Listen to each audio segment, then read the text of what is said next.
This is Centered, where faith meets everyday life. Our hope is to invite you into a better story, a story where you're made new through Jesus, living with God-given purpose, and experiencing peace, joy, and freedom. Together, we'll explore what it means to keep Jesus at the center of where we live, work, and play, bringing beauty, meaning, and renewal to every part of our lives. Thank you for joining us. Here are your hosts, David and Ben. Well, hello, and welcome to the Centered Podcast, where it's the intersection of faith and everyday life. And I am, as usual, joined by David Comstock. And as not usual, welcoming Zachary James Winnick. So close. Dang it. Joseph. I did know that because we had a conversation. I just forgot. You full named me in the sermon. Yeah. Benjamin Todd. And I just looked at my son. I was like, he's talking about you. He's like, what? No, he's not. Yeah, I had to totally think, like, is he talking about Ben or Benjamin? I can't. I don't even think I meant to. I think I had Ben in my head and it just came out Benjamin. It happens a lot. I do that with Frederick also. Yeah. He loves that. Robert Williams. Oh, Robert. If you want to know his middle name. Interesting. That's good. Zach, you shared about Theo. Mm-hmm. I did. And how, at the end of a song, he throws his hands up Yes. and says, yay! Yeah. Lauren is now doing that. Oh, great. Which We all need a little bit of that in our life. It's pretty cute when she does it, too. So, it's funny. But you shared a photo of him as a baby. And I thought to myself, we need a baby photo of Zach. I'll send this to Eddie. But look what I found on the internet. How did you find that? What? This is a picture Dude, how did you find of Zachary Joseph Winnick No at way. Simpson University. He called out his university. Yeah. And I didn't know you were a soccer player. I was, yeah. He was on the soccer team. I played. Ask me what position I played. What position did you play? Mostly bench. Oh, I was like Mostly what I midfield, played. Striker. Play a little left wing, left Bench. back, left wing back. So we'll That's share the hilarious. photo with everyone, but I thought it would be a really good opportunity for you to share. You shared about Theo. You shared a little bit about Alexis. You're married, obviously. You have a beautiful child, but tell us a little bit about Zachary Joseph. Yeah. Like I said yesterday, I grew up in Michigan. Big Michigan sports fan. So I'm sorry. Lions. Well, it's fun now. I mean, But you've had a being lot a of hard Lions years. fan for about 2 decades was not fun. When Well, all-time 5 greats decades, but for me retire too. just to get away from your organization, Yeah. that's just, And then that's happened multiple times. Yes. And so, but yeah, big Lions fan, big Red Wings fan, played hockey my whole life, played hockey at a high level. And then, moved out to California when I was 16. My parents got divorced. It was a big thing. And we had family out in California. And so we moved out. We changed our last names. I was emancipated from my father, and it's a domestic violence case. And so all that kind of stuff happened in Michigan, and we moved out to California with you some say it family. so quickly. I know. But you say it I'm so not quickly, sure how and much I'm we wanna sitting here get like, into that. whoa.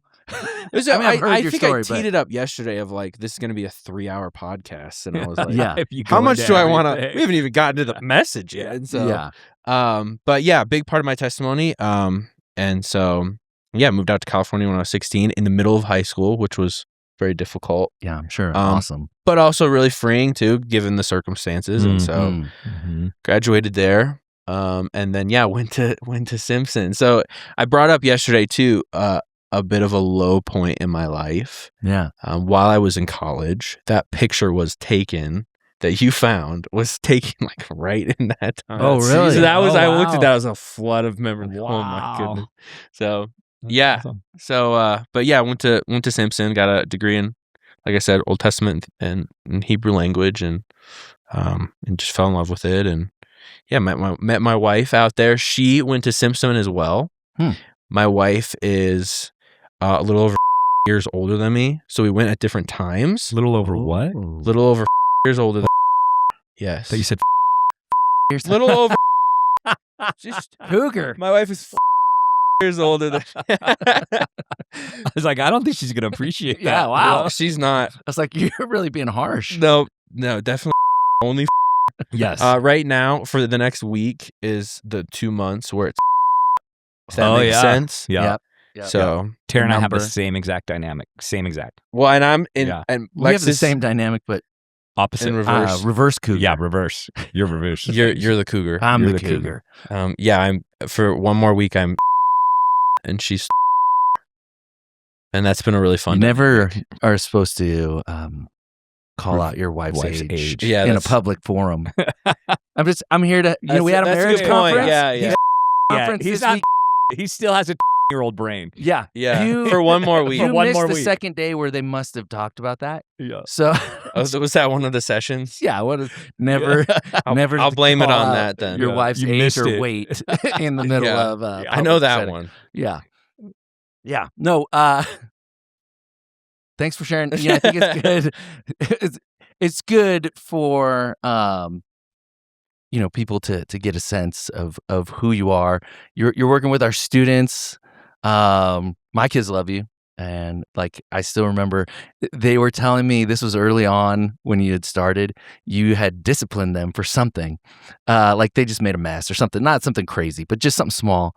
And my youngest Noah, he goes, Zach's doing such a great job.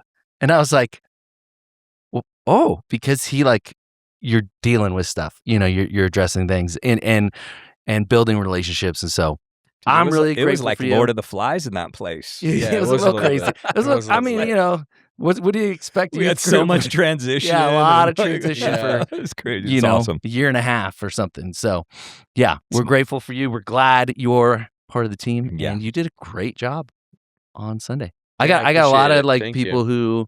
who came to me and was like, Same. oh, Yeah. that was really good. I actually had one person, I won't call them out, but who said in the pre-service, they were like, I didn't really like it in the pre-service. And I told them that you didn't know. David didn't tell you only had 15 minutes. I found that out from he Eddie thought he was going to a go few through the minutes whole before I sermon got up there. until right Oh. before. Yeah. And so I was like, yeah, he didn't really know. And she's like, that explains it because this is great. Like Yeah. the actual, the whole Yeah. thing was really good. So That's so funny. a lot of Eddie good said feedback. you got 15 minutes.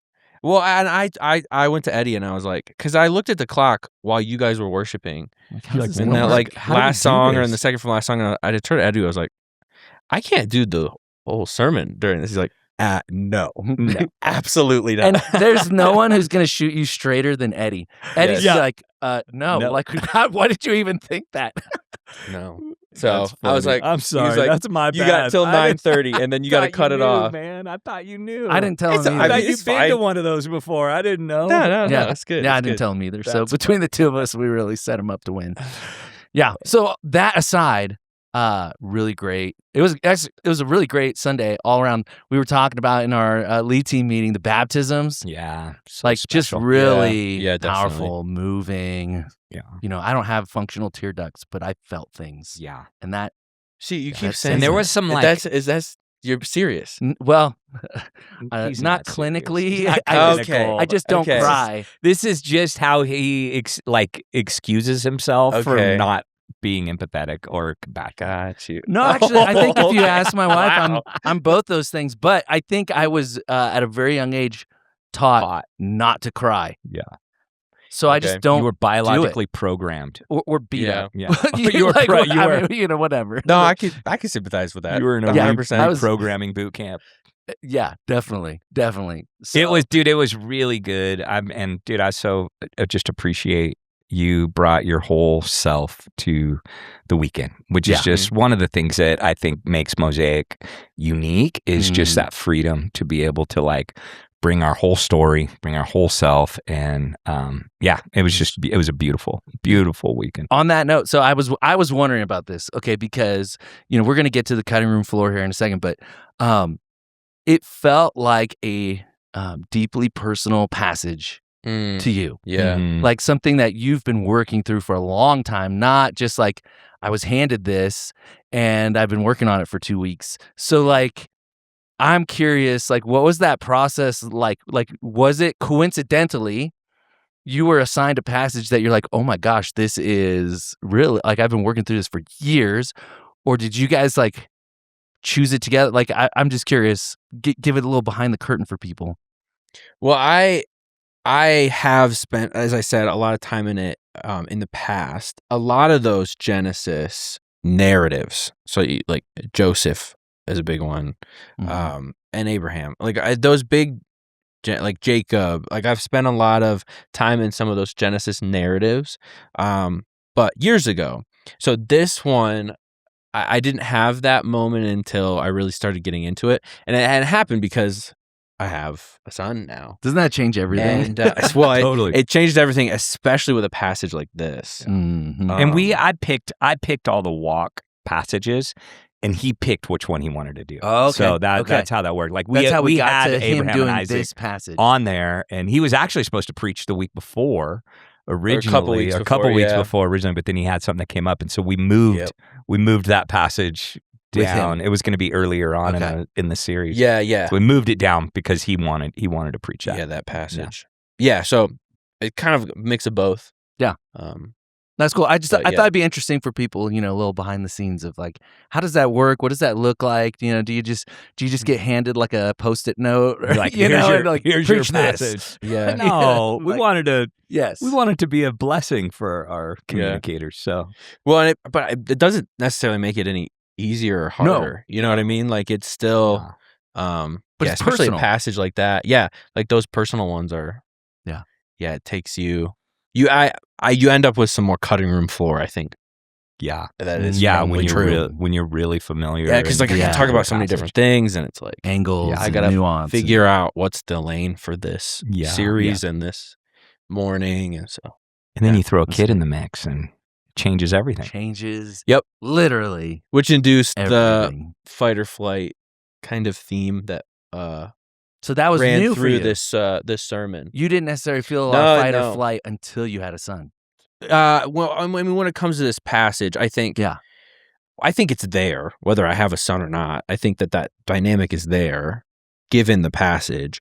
But this time around, for me personally, I really felt that. Yeah, much 100% stronger. of like, Yeah, putting yourself in that frame of mind as a father in that setting which is obviously intentional. Yeah. By the Lord. yeah. And to show His heart and what He's trying to do. So, That's good. Well, you mentioned it. There might be, you alluded to it in your sermon, actually, these 8 parallels. I don't know if we're going to get them right now, but it is time for the cutting room floor. What do you got? What didn't make the sermon?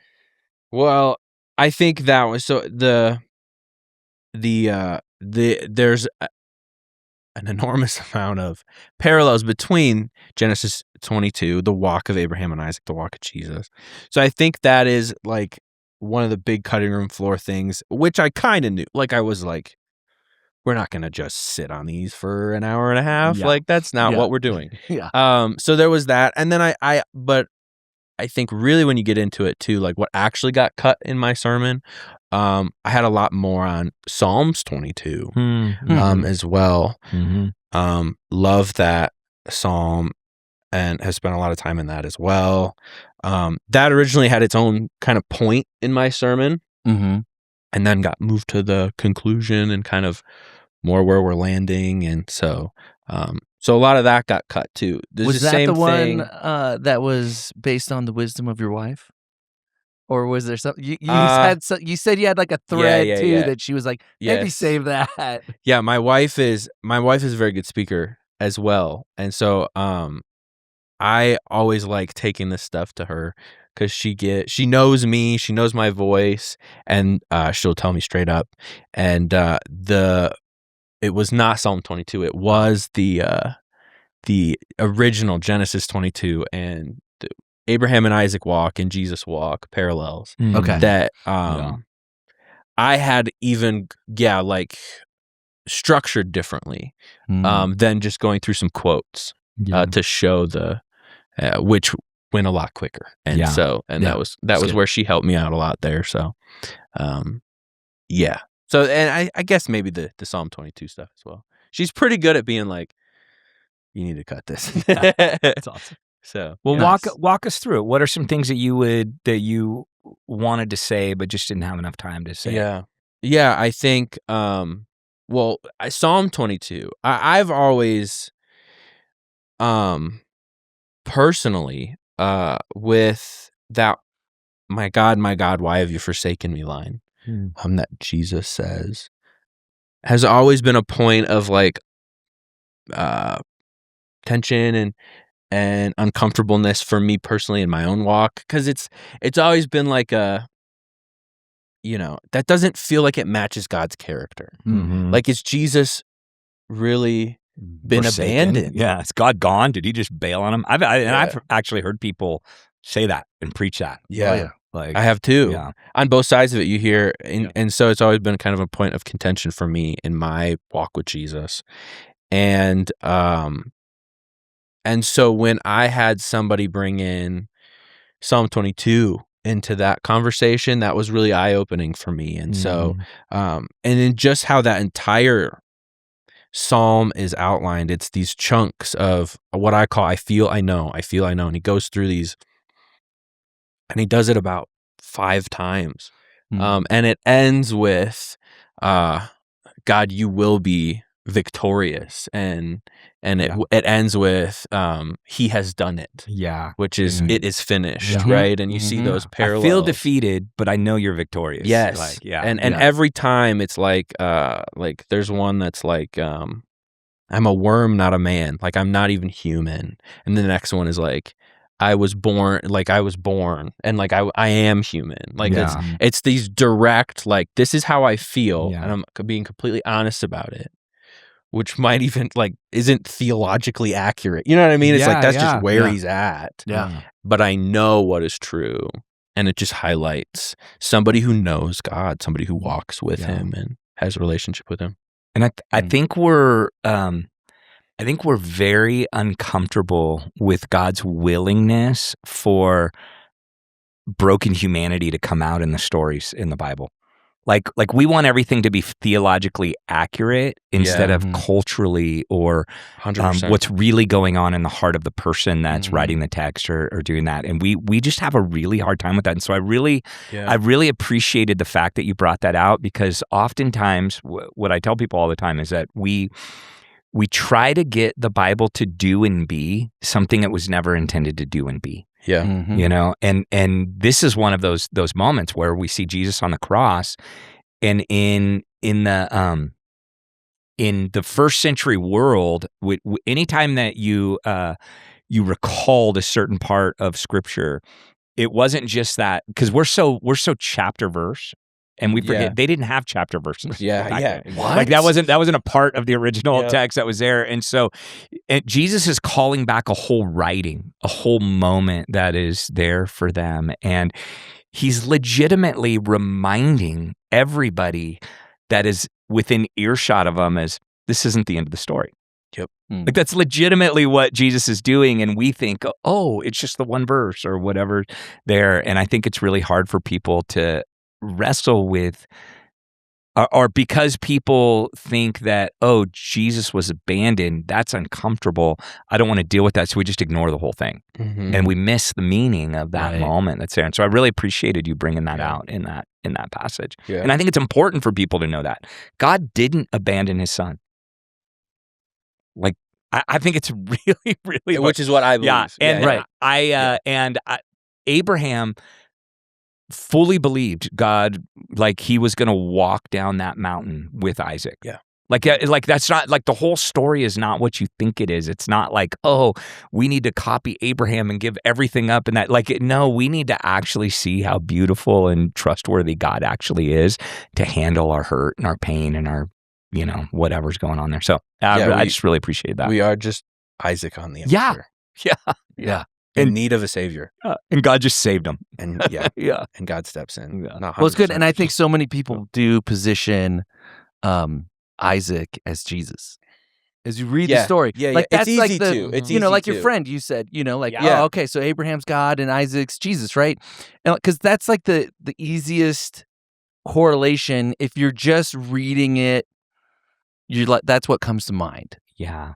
And yet there was something, I think, much more meaningful and powerful when we look at it and go, oh no, we're Isaac. And the ram is what was sacrificed in our place and provided by God. So I just think about Israel looking back and being like, man, if Israel could have just seen that the whole nation of Israel was Isaac. You know what I mean? Like in that moment. Yeah. You know, and it's the same thing with, the story of David and Goliath. And we just tend to put ourselves in the wrong place in the story. Yep. Yeah, 100%. Yeah, and there's even a section there too that got cut, highlighting the parallel between the resurrection of our souls and the resurrection of Isaac in that moment, right? Like Isaac isn't killed, but he is about to die, and there's a substitute made for him through this lamb. And so there's even a passage in I forget the verse, but I think it's Hebrews 11 that talks about this, with Isaac being resurrected from this story. And that's the language that is used by the writer of the book of Hebrews. And so that was in there. There's a little Hebrews in there that got cut as well, just highlighting that. Have you ever heard John Chris' little bit on Isaac never going camping with his dad ever again? I think I did. It's like that sounds familiar. There's like in the rest of Genesis, you never hear about Isaac and Abraham going on a trip again. All right, I'm not going with you anymore. I'm not going with you. I'm sorry. That's my. You got some mountains you want to go to? No, not today. No, not today. We're not going I'll hiking. stay here and do chores. I'm never going hiking with Dad ever again. 100%. I know. I know. That's the parts that you're like, I want to know what he was thinking, and the text doesn't say that. And there's a lot of dispute about the age of Isaac, but we know he's old enough. Like he's old enough to he's asking questions, to like walk, to ask carry questions, wood. to carry wood. Like there's a lot of Hebrew tradition marks him at 13, which is like this manhood type of like thing. So there's this whole dude. It is a funky passage, and it's easy to misinterpret. Really easy to misinterpret. Yeah, and but so beautiful and so central to the gospel at the same time, and that's the wrestling. And that God wants us to do, That's good. That's good. This is actually a really good. We'll talk more, but this is a really good transition into Just for Funsies. Just for funsies. Because the game, I had like a little, not a game, but I was, whatever it is. So what I wanted to do was I feel versus I know. So I was like, okay, this is a really good segue. We've got this, we feel one way, but we know something's true. And so I want to throw out like random examples to each of you. And then you'll say, well, I feel this way, but I know this. So here's an example. I'll do one to just give you a sense of what I'm talking about. Getting feedback. So somebody says, oh, I have some feedback for you. I feel like I'm being attacked, but I know that feedback is actually a gift that makes me better or helps me understand people, or whatever the thing is. So that's the whole I feel versus I know. So I want to start with Zach. Okay, because I already know David's answer for this. Waking up early.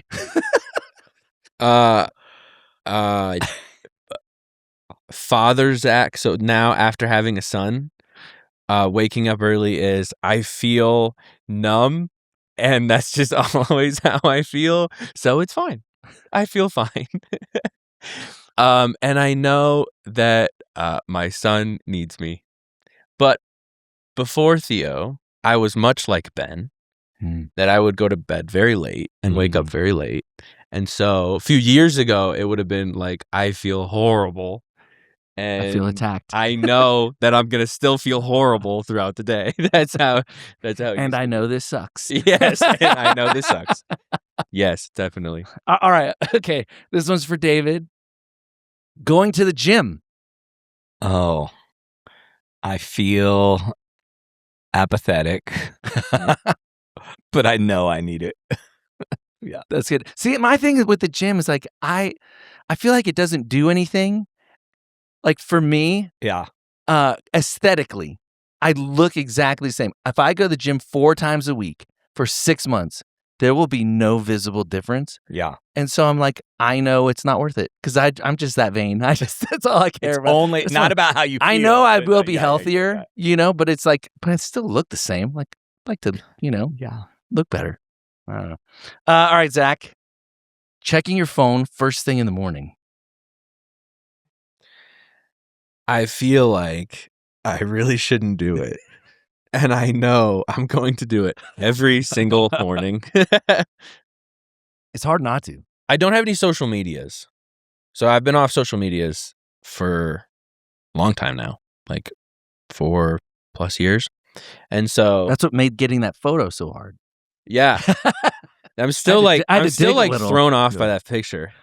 It's like taking me I was back. impressed with myself. I am pretty good, shocked you dude. found That's that. awesome. You could just see in my eyes in that picture, like things You're, like, are not not there. good. Yeah, You're like not like things are not good. But yeah, I haven't been on social media, so that does help. But I still do it. Yeah. And I have all the It's do hard not not to. disturbs on when I'm at home, and the like. It kicks in when I get home and Yep. in the area, and all my but work I'm stuff still turns looking at off, it. Yep. and Yep. Yeah, doesn't matter. but I still look at it. David, Mm-hmm. waiting in a long line. I feel annoyed. And I know I should not. David's getting deep. That's as deep as I can go on that.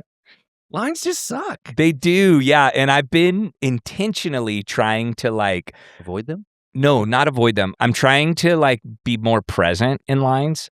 Legitimately, I'm trying not to pull out my phone and distract myself while I'm waiting. To I'm what trying- end? Like you want to talk to the person in front or Maybe, behind, but I'm trying to or- be more observant of the people Okay. that are around me and who am I in line with and what's going on. How's the cash register person, the Mhm. cashier, are they having a good day or a bad day, or you know what I mean? Did the person in front of me just tee them up? Yeah, Like I'm always trying to be mindful of that and just hey, this is going to be different. We're yeah. good. I'm gonna treat you like a human. And Yes. yeah. But yeah, I do not love. I'm a pretty. I love convenience, man. Oh, dude. And so lines. Yeah. Who doesn't? Yeah. Amazon has ruined us. Yeah, for sure. Legit. Yeah. I ordered Me and batteries Dan yesterday. used to have this little circuit we would do for lunch, which was a guy I worked with, and we would go and we would have do everything on our mobile, and we'd go and pick up Chick-fil-A, grab our coffee at Starbucks, and be back at and it was just this whole circuit of convenience that we had Mhm. happening. That's nice. Yeah. All right, Zach, this one's newer for you, so I wanted to ask you. I feel versus I know. Parenting. So Theo was very colicky in the first 6 months. Oh, We had a pretty That's colicky fun. kid in the first 6 months. And then after 6 months, over the course of genuinely 2 weeks, it went from we have a super colicky kid to we have a super happy kid. It just snapped out of it. And so Thank you, Jesus. yeah, and it's given me a lot of good perspective. Mm. Now it was if you know a super colicky baby, it's just breaks you as a parent to watch them. And so I feel now just grateful, and he's just such a happy kid, and he's obviously got his moments just like any other kid, but yeah, I feel really grateful. And I know the terrible twos are coming. And so I've had mixed three's reviews worse than two, on by the way. Yeah, that. dude. We never had terrible twos. Yeah, it I've was had terrible mixed threes, reviews. Yeah, 4s, okay. 5, Terrible teens. terrible teams. Yeah, so Dude, so we'll 2 is see. amazing. Yeah, that Two some seems people so say easy. that. Some people say it's amazing. Some people It depends a don't. lot. So on the you kid, I just think. yeah. Yeah. Yeah. That's good. That's good. All right, David. I'm thinking about situations where you're in a retail environment. Mm-hmm. Maybe you're at Home Depot, Okay. maybe the Apple Store, whatever, Best Buy, whatever. Asking for help.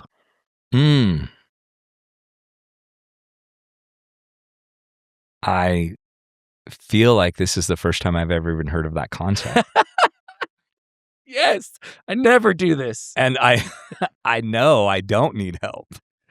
Preach, bro. I know I don't need help. I know I don't need help. I will There is no way find whatever I need The most on my own. offensive thing I think my wife has ever said to me is in a store. She goes, "Are you going to ask for help?"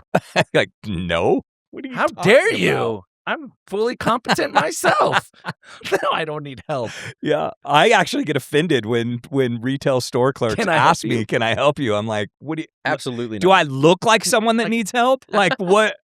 What are you saying?" What do I look like, a moron? Yeah. Like, what? No, I don't need help. Come Like, on, man. I'm 19. I'm just trying to do my job. Where's your dad? Don't do that. I'm just going to leave it there. We don't have to explore it. No, we have to now. You have to bring that up. Okay, well, since we went there, you said to explore it. I was just going to leave it. I did bring it up in a lead team meeting. You So I did. probably did it to myself. You brought this upon yourself. So we had Fridays, the offices are closed. There's not a lot of people in the office. Zach's in the office on a Friday, and we have the CMA, the Christian Motorcycle yeah. Association. They're here. They have an event. Zach's walking through the lobby, Yep. and a woman walks up to you and says, Where's your dad? Just straight up. And she meant it that way. Are you alone? Like, Like, she you meant need "Are it. you help? lost, little Are boy?" you lost? I didn't know what to say. She's like, I'm a pastor here. I was just trying to see if you needed anything. I'm not 13. That's It's great. And if you're on YouTube, you can see why, Yeah. and you'll really see it in that Yeah. photo too. That photo's like baby Zach. baby dude, Zach. Baby no. face Zach. Yeah. Okay, this will be the last one. Zach, traffic. Oh. Traffic here is because I'm coming from California. Yeah. So, like, not to say that there's not traffic here, especially when you get closer to Denver, but like traffic here, I feel mildly annoyed. Yeah. But I know it's going to be okay. Traffic in California is like, I feel terrible. I know it's going to be terrible. And it could be even more terrible. It's just There's no horrible. defensive driving. Yeah. Everyone's defensive. Oh, I know. I'm on It- the offense. Yeah, it all the does time. depend on where It you're does at. depend on 'Cause where you're at. But I have family in San Francisco. 70 on Saturday going towards the mountains, like That's Sure, real. sure, sure. That's real that's traffic. There's bad. times. Like, Yeah, I there's- hate that. But yeah. you can avoid that. You just gotta like not go leave skiing earlier. Just don't go skiing. No, just go leave earlier. Go to church. Just gotta leave Go to early. church instead of going Yeah, skiing. go to church. Just go to church. Church? No, Huh. I'm just kidding.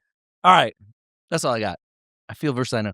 I thought you teed That was fun. You teed that up. That was a good one. And I had a lot of options. Honestly, I was like, oh, there's so many different things. We could talk about child sacrifice. Let's not. Let's not. It's not any more than we need to. Yeah, no, I'm kidding. So okay, I got some questions. You probably got some questions too.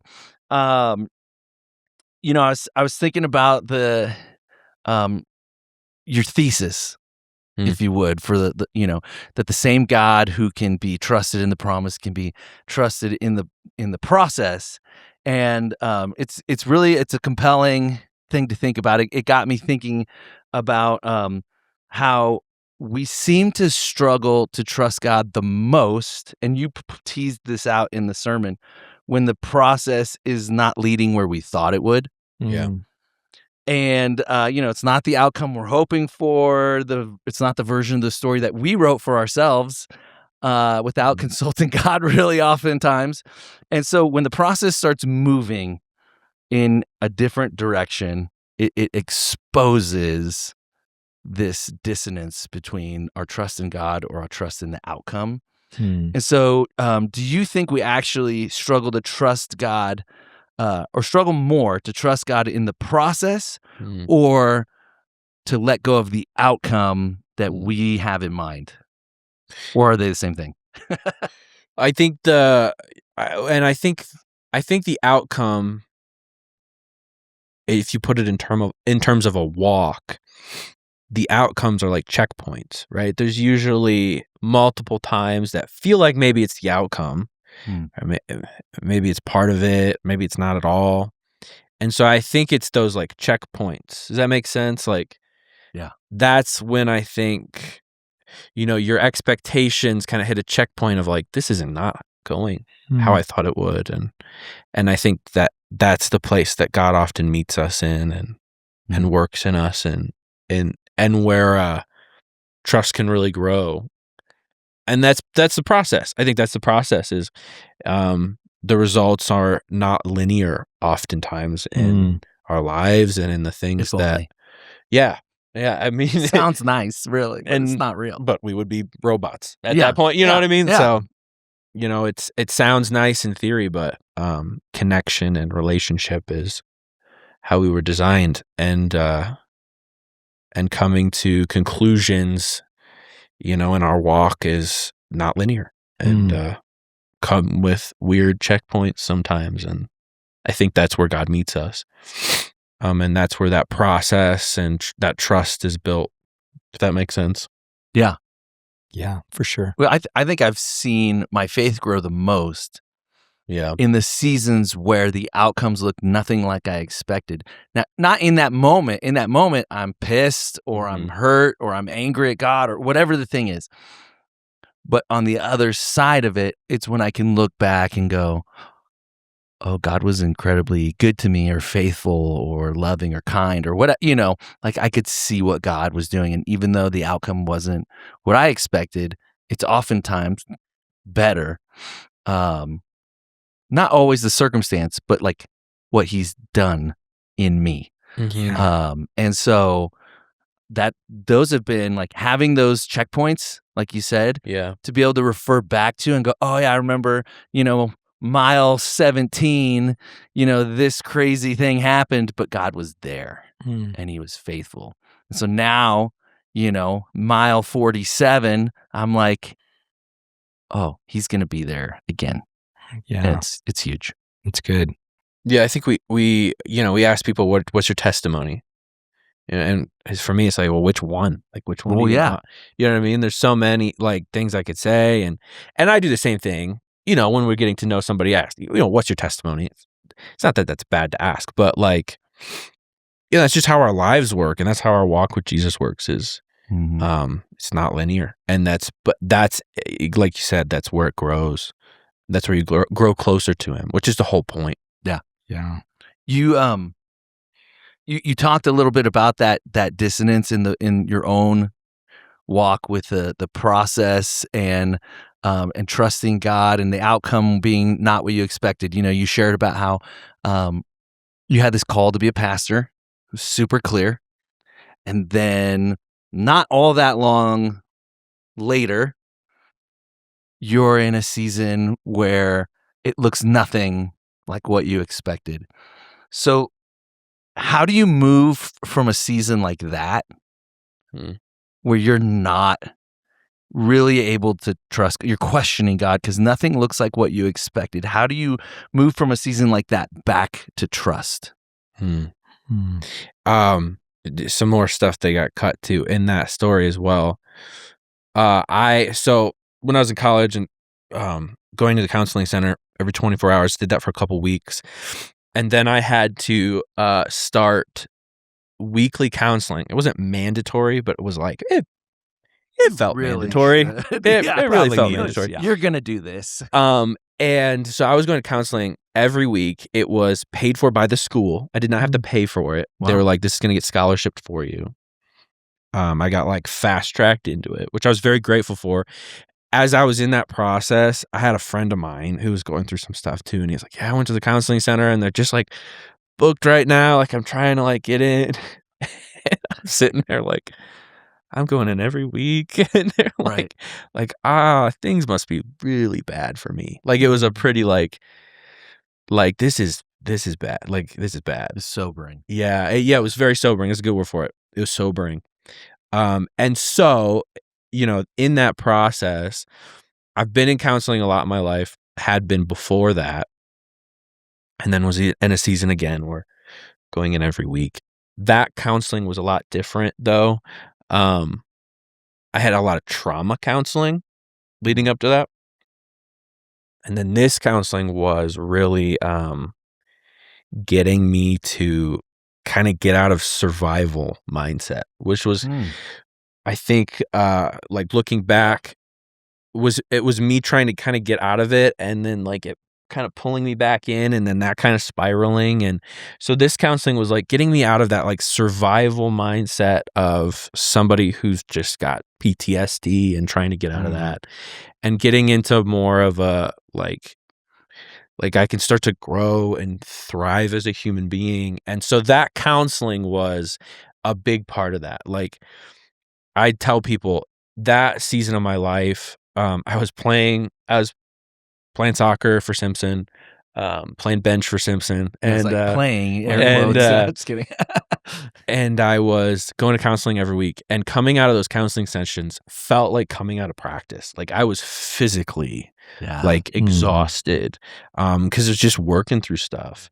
And again, like there's so many like checkpoints in my life where there are these low points where God really met me, and that was another one. And then coming out of that checkpoint was even what I kind of talked about in the beginning too, of like my relational dynamic with God, of, you know, I felt like I only heard from him when I needed something or did something wrong.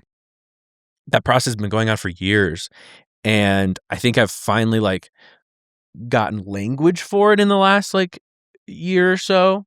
But even back then the seeds were planted of like, you know, as I'm coming out of that season, God speaking to me and being like, I don't need to only talk to you in these seasons. I don't need to only work with you in these like low point seasons. And I think even those seeds were kind of planted then too, but I needed the low seasons to get those seeds, you know what I mean?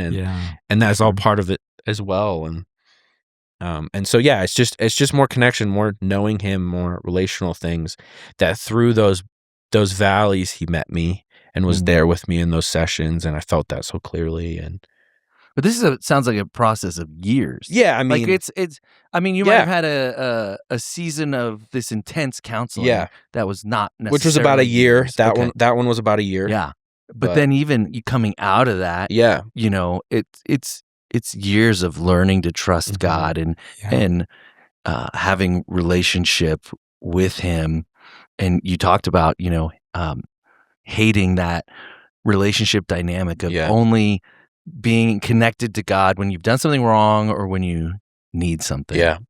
And learning to have something deeper. And I think like that's the kind of deep work that takes a long time. Which is what he wants. It's intentional. It takes a long time for a reason. Right. Because it's not about the stuff, it's about the connection, it's about the relationship. And it's so funny, like in our mind, we hear a promise or we hear something that God's promised, and immediately we think we know exactly how we're going to get to that promise. Yes, exactly. And it's like, I mean, I'm just sitting here thinking, man, what type of pastor would you be if you didn't deal with the hard issues and only dealt with the theological training or, you know, like the information and things like that? What type of pastor wouldn't cry or have any empathy? What type of pastor would you be if your relational dynamic with God never changed? You know what I mean? And so it's like you're in this thing going like, I'm going to make you a pastor, and you're like, great, I'm going to go to seminary, I'm going to get my first job, I'm going to get, you know, like this, and it's like, no, I'm going to break you, I'm going to, you know, I'm going to start tending to the wounds of your heart and start healing you, and I'm going to test you. I'm going to test you. I'm going to make you like, understand what type of relationship I want with you before you can help other people with a relationship with me. And so, dude, there's so many beautiful things about that, but so often, we don't understand that the pain and the suffering is a part of the process. Like that's just actually how he's working stuff out of us so we can become whole and healthy. Yeah, and I think looking back too, like there's a lot of people that are called into ministry that it's not as clear. Like their calling from God isn't as clear. It's more subtle. It's more gradual. Like I'm very thankful that I had this like moment, an encounter with God seared into my brain. I'll never forget that, and I can hold on to that promise. But for a lot of people, it's not that way. And as I've been in ministry and I've walked with younger pastors and coached younger pastors, and hear their stories and their callings, you know, the ones that typically are like me have those those big testing moments, because God's like, I've made it clear, but I'm gonna make you give me control. Yeah. And for other people, it's more subtle, and the growing is in the subtleness and in the, am I called? Am I not? Like, Right. I need to really hold tight to my relationship with Jesus in order to flesh that out. So looking back, I'm like, I feel like I should have known this was, coming. And but yeah, you don't know what you don't know. What's funny is the Bible tells this story over and over again. Yeah. Like Yeah. Abraham's promised this, descendants, more numerous than the sand or the stars that's there. And in order to get there, the biggest growth that happened for the Israelites actually happened under enslavement to Pharaoh. Yep. It's crazy. You know what I mean? And you're like, oh, I thought it was just going to be like boop, like bibbity bobbity boop. You know what I mean? Linear. Like some Yep, sort of the magic promise that happens. The starts promise now. is there, right now. And, no, there's a whole process. 40 years wandering in the desert. Well, and even before that, this story of Jacob and how the 12 happen is Totally. like the most dysfunctional, messed up family story in all of history. Yeah. Like, I didn't marry you. Yeah. Yeah, it's like, like what? how did this happen? Yeah. Yeah, it's just crazy. Was he stuff. blind? Was he partially blind? I know. Like, how did you It's like, not how know, did dude? this all happen? It was a different time. It was a different time, They yes. did things differently. Yes, to say the least. But Yeah. still, it's just, it's not linear. It's not linear, yeah. No. And God is just as present in the desolate times as he is in the times of consolation. So Yeah, and in we've the talked broken, about that a lot here. in the broken and dysfunctional people. Yeah. Yeah. Mm-hmm. I got several, but if you got anything you want to toss out here? No, one of the things that I loved about what you talked about that I'd love to flesh out more is, we talked about the difference between like knowing God and trusting God. And sometimes we think that trust has to come first. And so that was a big, that's a big thing that I think is really important in that. And you did a really good job of talking about what is it and like, what is it that Abraham knew about God by the time he got to that moment of trusting him? What do you think are some key characteristics of Abraham's knowing that we might not think is like normal? Like we might not look to right away at first to be like, oh, that's what I'm supposed to know about God, Yeah, I think it's why context is so important, especially in this passage, and giving this specific sermon, is you see in the whole story of Abraham the ability to trust by chapter 22 comes from all of the failure that he went through leading up to it. Mm-hmm. And you have to remember too, Abraham is somebody who didn't know God, was in a nomadic, pagan world. Yeah. That's like, what some people he believe grew he was up like in. star worshipers, like that was their whole religion. Yeah. Go to land I will show you. Yeah. Like what? What? This voice Yeah. from like Yeah, he's just met this guy. He's just met this guy, God, too. Yeah. Right. And so that's a process that he's learning. It reminds me a little bit of the story of Gideon. In the book of Judges, is Gideon's got these generations before him that knew this God, but he doesn't really. It's more of a legend at this point. Mm-hmm. And so this angel of the Lord comes to him, and he doesn't know this God, and so he starts testing this God, and the trust is built in his doubts and in his wrestling with who this God is, and then coming to know him, like the building of the relationship, which is like what I talked about on Sunday too, is John chapter 17. Yeah. Jesus is a whole point. He's come To know him. I've come, glorify me that I'm going to glorify you. I've come to give eternal life. This is it, that they know you. That's where it all comes from. It's knowing God. Abraham is wrestling through that himself. He's learning to know. He's coming to know God and growing in relationship with him, and doing so through failure. Yeah. And doing so through God's faithfulness, through his own failure, Yeah. which is countercultural to how we work as humans and our own sinful nature. And that, dude, I think that's huge. Like, I think if we could point people to God's mercy and grace before anything else, you know, like that is what allowed Abraham to trust God. It wasn't even like knowing God is all powerful or all knowing or all present or whatever these like attributes of God that we know. Like, more than anything, what kept him going is that God was kind to Abraham even when he failed. Yep. Yeah. Like, that's crazy to me. You know what I mean? And so we think we have to learn all this information, you know, about God. And it's like, man, I actually think God wants to invite us to know him in which, you know, this, that, you know, the primary description, self-description of God is steadfast love and mercy. Yep. Right? Like steadfast love and mercy over and over and over. And that's a frame. And Abraham never would have trusted God if he didn't experience that firsthand in his own failure. Yep. 100%.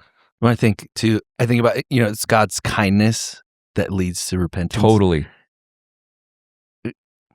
Taste and see that the Lord is good. We so often in the church we get hung up on like, well, I gotta know the Roman road. I gotta know. Yeah. Like, I was just gonna say, I gotta be like, I'm not equipped. Yeah. Like, the only equipment you need is God's kindness, that you've experienced it in a way that you can share it with others. Exactly. Yeah, you don't have to. That's exactly what I was gonna say. You don't have to have the perfect Romans road conversation with somebody. There's so much more fruit and sustainability in just being there. Yeah. Like exemplifying the faithfulness that we see of God's through these stories, which is, you know, it's hilarious that like chronologically God introduces himself to humanity in the Bible through like Abraham and Job. Yeah. Like that's in here. Like Job isn't it halfway through the Old Testament. Job's chronologically is like these like very difficult wrestling, relational things, suffering, brokenness. Yeah. But it's because he's not scared of it. He's not scared of us wrestling with that with him. And I totally think Abraham went up that mountain being like, man, I failed over and over and don't deserve any of this, yet God continues to move that promise forward in my life. And I know that was at the, you know what I mean? He's going to be merciful. He's going to be kind. He's going to be grace-filled. Like, I don't know how it's all going to work out. I don't know what's going to happen, you know? We don't have a sacrifice. He's going to provide.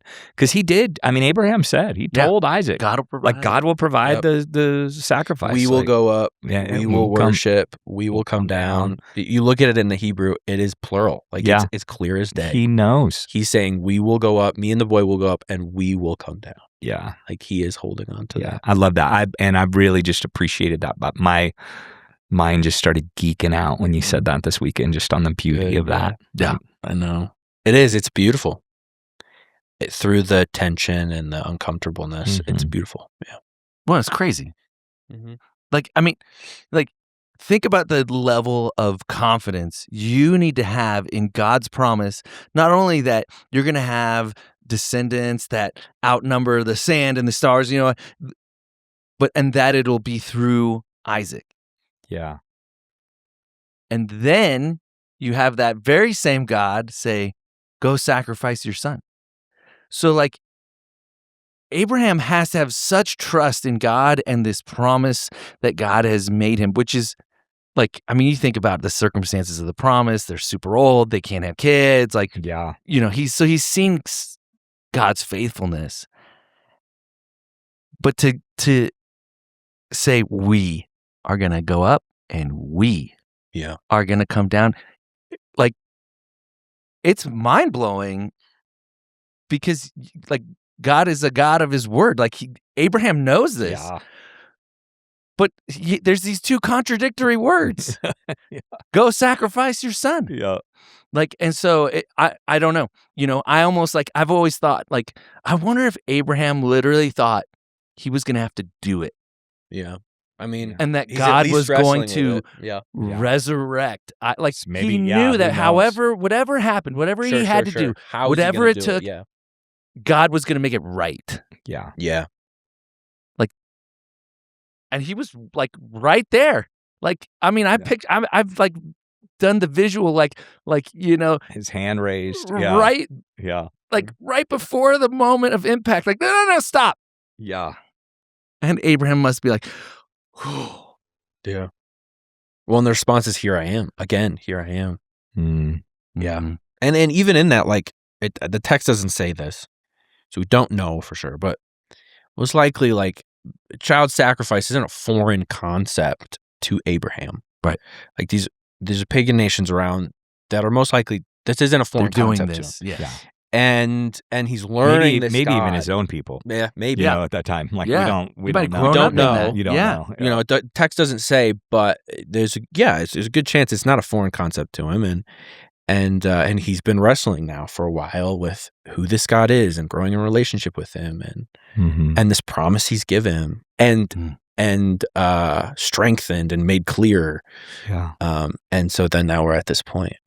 It's funny because you talked about the your own relational dynamic being off kilter with God, and we all have those struggles in our lives. But there's a passage in Scripture that says obedience is better than sacrifice, and sometimes I think it's like this is what God wants to work in us. Is like, dude, I don't need you to like give up a bunch of stuff for me. Like I don't need you to like, like that's not about it. But if you trust me in my design, if you trust me, if you follow me, if you listen to my words, if you put one foot in front of the other when I tell you to do it and how I tell you to do it, like you're going to gain so much more than you ever think you have to lose with God. And that's like the first display, the Abraham and Isaac, of that obedience is better than sacrifice.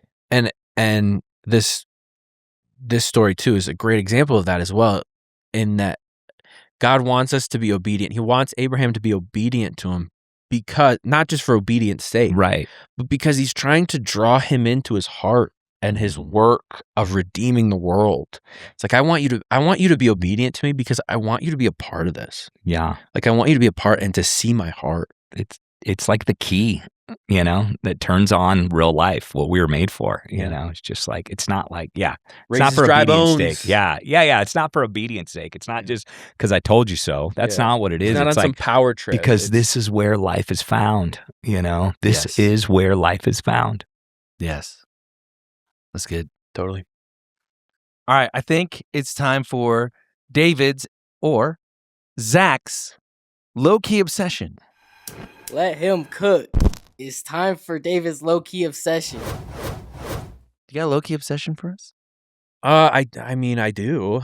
It was fun moonlighting as David for the weekend up on stage on Sunday morning. You really should have bicked, your hair if you were going to. Oh yeah, I went bald. David. Oh really? I don't think really, Zach can grow a really beard. embrace the part. I don't think Zach can grow a beard. There's no version of either me or David that can look like each other. You're like a reverse David. Yeah. I told him in our lead and team had that not I saw grown all beard. 3 of his chest hairs this weekend coming out on his shirt. So, No. I went one more button up than I normally do. I know. Should have gone 2. You're being a little conservative. Yeah, that was Zach being a little conservative. But low-key obsession. Well, so I am a project manager right now here at Mosaic. We are remodeling our student center. Yeah. And so that has been definitely a big obsession of mine. We're doing so that we can do ministry in a more impactful, intentional way for our middle school and high school students, which we are adding an additional night for our ministry, and we'll have middle school on Wednesday nights. We'll have high school on Sunday nights. And so, I think on top of being a project manager and that being all the little things that come with that become low-key obsessions, I've also been really obsessed with how do we create a student ministry night for our high school students that meets them where they're at, that meets this generation where they're at. I've been in student ministries now 11 years, and really in the last decade, but especially after COVID, the conversation among student pastors has been, this model that we have of student ministries, it doesn't work anymore for high school. Yeah. But we don't know what does. Yeah. And the low key, maybe high key obsession in the last, like, really, I'd say 6 months between me and David and in conversations we had is, how can we tailor a ministry night that meets high school students where they're at? And I really feel like we have something really good planned for our high school students on a Sunday night. It's birthed out of a model of preaching that I use when I go into clubs and schools, particularly FCA, which is Fellowship of Christian Athletes. It's a club on campus. It's nationwide. And so there's a lot of those in this area. Most of the schools in this area have one. So when I go into these, there's a preaching model, which I call You Preach, Y-O-U, You Preach. And I'll do it each time I go into these clubs to speak. And so we've kind of said, what would it look like to take that and then put that as the focal point for a ministry night for high schoolers on a Sunday night. And so catering that to our students and what they need and where they're at and how we fit it in the context of our church and where we're at as a church has definitely been a low-key obsession of mine as of late. And I'm really excited as we get closer to fall. Yeah. We get to launch that.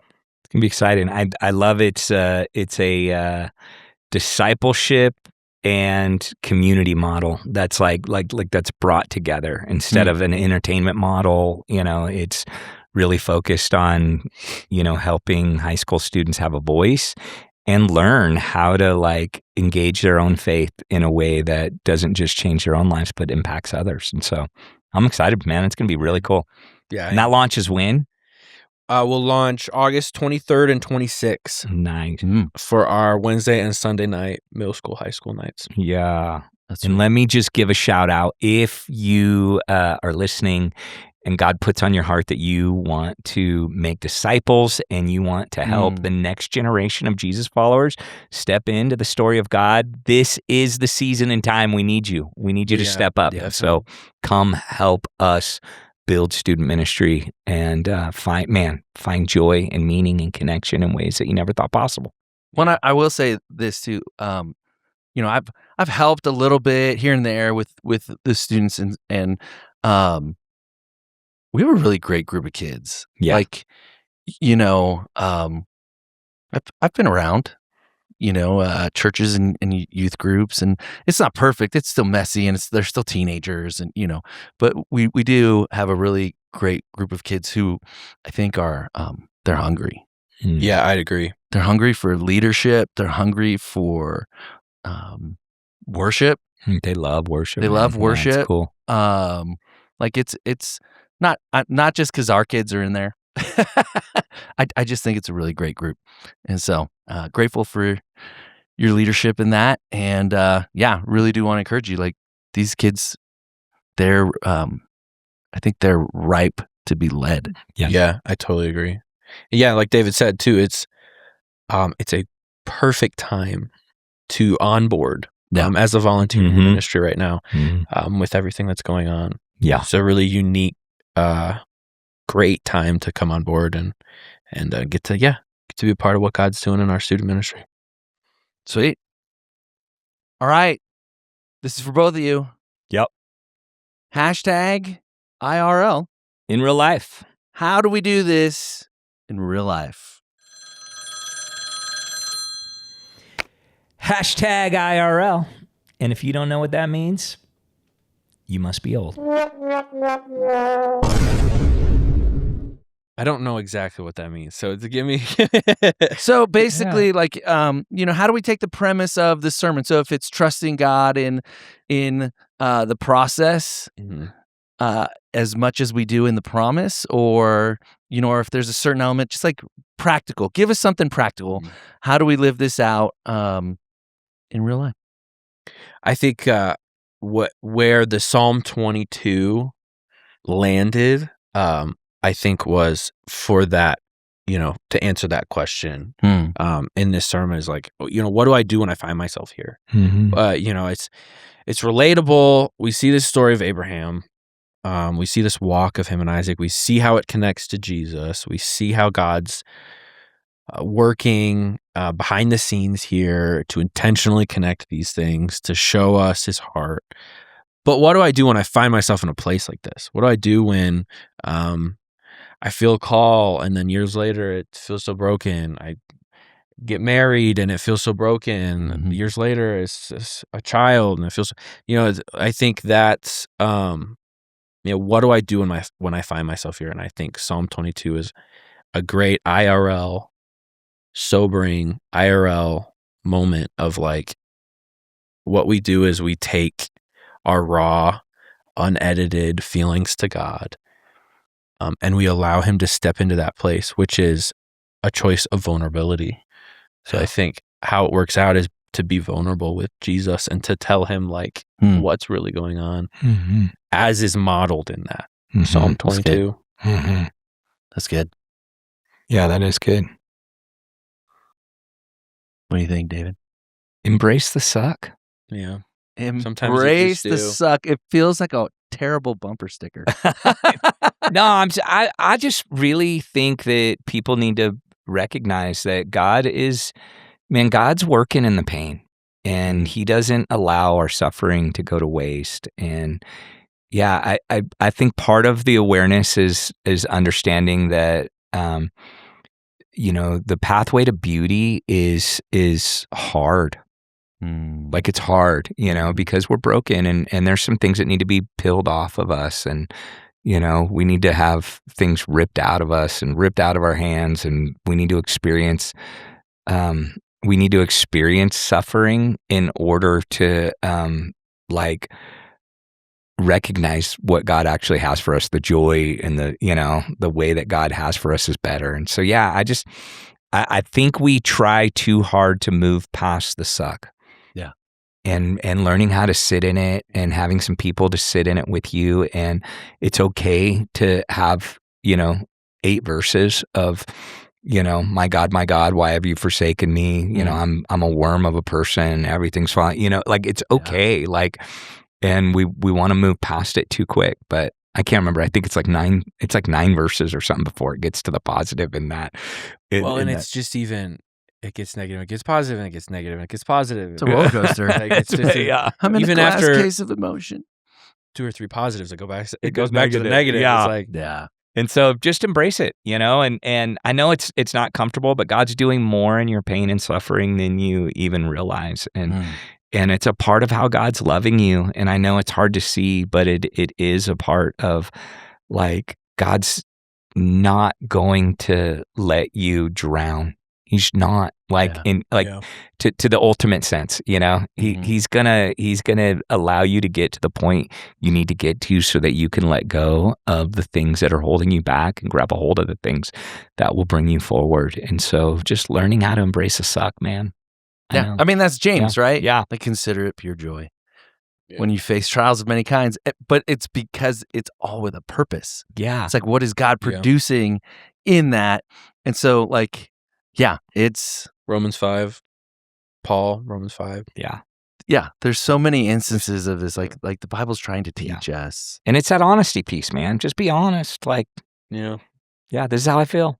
If you're in the middle of the suck, read Psalms. Yeah. Read the Psalms. Like, I thought it was the worst advice. So I was going through my divorce. Somebody's like, read the Psalms. I'm reading this. I'm like, I'm even more depressed. Yeah. No, but it's so good. It took me a minute because, like you said, we want to move through it so fast. I want to be on the other side of the suck. Mm-hmm. And it's like, no, actually, I need to sit in the suck and be real with my Father. Yeah. Well, even the book of Ecclesiastes too. I found that helpful in tough times too, because it's like we romanticize the good times when the bad times are here, and Ecclesiastes does a great job of being like, the good times are meaningless if they're not that good. They're not as good as you think. If you don't have Jesus, or if you don't have, it's all the material things we think that we romanticize. Mm-hmm. They're meaningless. Zachary Joseph, thank there you. Go. Thank I got you, it bud. right. Benjamin Good job. Todd. Good job. Yes, thank you so much for just sharing not just the word, but yourself Yeah. with us. It was really meaningful and beautiful, and so we're grateful for you. And David, what's next? We're gonna go water skiing with Jesus. Ooh, hold on tight. Hold Don't on let tight. go of the rope. Don't let go of the rope. Jesus walks on water. Peter tries it too. We're gonna, that's the next walk. That's the next walk we're going on. Lauren said we need to do oceans. We need to. Maybe not. She said I can't do it. It's You just can't too do it. over. That's I can't do funny. it. Oh, But yeah, Too on the nose. That's it's too on the nose. very on the dude. nose. That's too on the Very nose.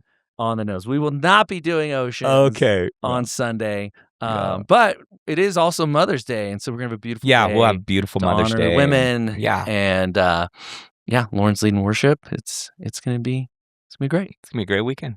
Yeah. So make sure you're a part of it. Don't miss. Thank you for being a part of this. We love you, and we'll catch you next week.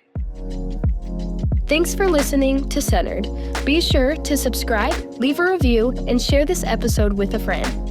You can listen to Centered on your favorite podcast platform or watch on YouTube. To learn more about Mosaic or connect further, visit us online at welcometomosaic.com. See you next week.